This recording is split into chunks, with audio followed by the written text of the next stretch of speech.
Republicans' cuts to Medicaid will mean that our rural public hospitals will be forced to close. More than 300 across the country. If rural hospitals close, it means that someone having a heart attack will have to wait longer for an EMS. Someone giving birth would have to travel farther to get care. A person in a mental health crisis might get no services at all. Actually been traveling into red states to talk to the people there about what they're going to lose. Missouri is going to lose 400,000 people, will be kicked off Medicaid's rolls.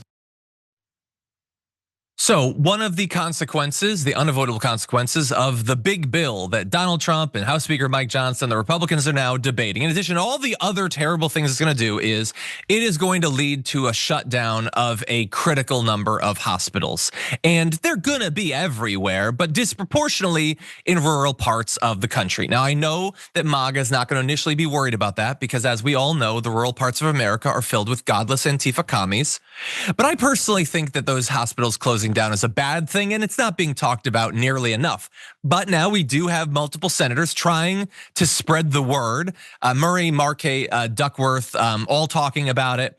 This is a huge long-term consequence, not only for those hospitals that'll close, and we'll give you those numbers, but the knock-on effects it's gonna have for the people who lose access to healthcare close to where they live, how it's gonna affect the hospitals that remain, how it's gonna drive up prices. This is all an absolute disaster. And I get with stuff like, the changes to Medicaid and to SNAP, those are so big that I understand why those are driving a lot of the conversation about this, but this needs to be a part of it. And let's talk about why this bill is gonna result in hospitals closing and how widespread it's going to be.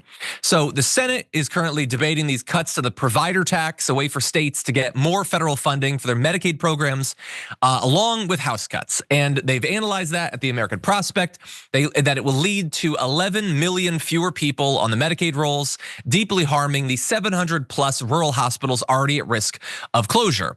The Center for American Progress has estimated something like 190 rural hospitals could be collateral damage of this bill. And if that happens, all of their patients are gonna have to find treatment at the remaining healthcare providers, which of course is going to strain those providers and probably result in prices going up. Many of these new arrival patients are likely to be uninsured because, again, they're gonna be thrown off of Medicaid, crushing hospital finances and potentially adding more closures on top.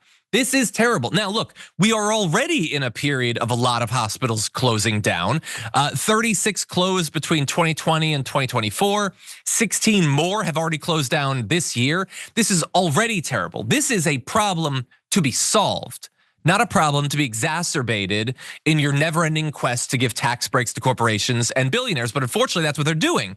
And while we showed you in that opening montage Senate Democrats pointing this out, I will remind everyone, one Republican Senator, Josh Hawley, has been talking about this a lot as well. He has repeatedly talked about how bad this bill is gonna be for rural hospitals. It's gonna hurt them, in his words, in a big way, and that is obviously true. Now, unfortunately, it's the American Prospect, it's the Center for American Progress that are doing these investigations. One would think that like right-wing think tanks that supposedly care about conservatives and Republicans in these red areas would be doing similar studies, devastated by how bad it's going to be for Trump voters. But so far they seem wildly disinterested in all of this. Brett, what do you think? When you say this is a problem that needs to be solved, this is a problem that the government is there to solve.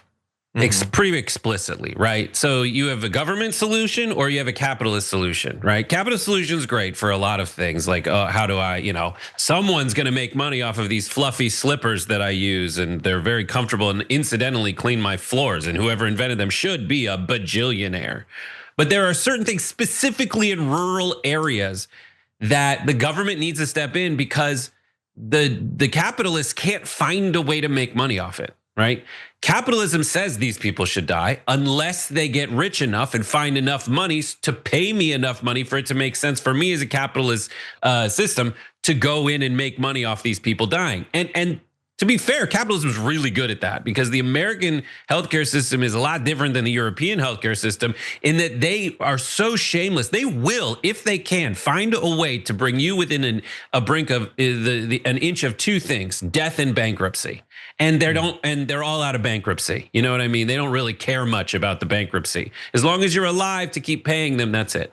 Like, there's an amazing moment on Joe Rogan where Dave Rubin's talking to Joe Rogan about another version of this problem, which is the post office, where Dave Rubin's like, capitalism will figure it out.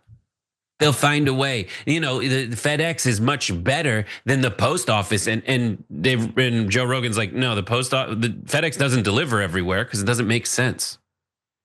And the post office does deliver everywhere. We take a hit for it because America's better if there's a government agency taking care of things specifically in this area where business cannot.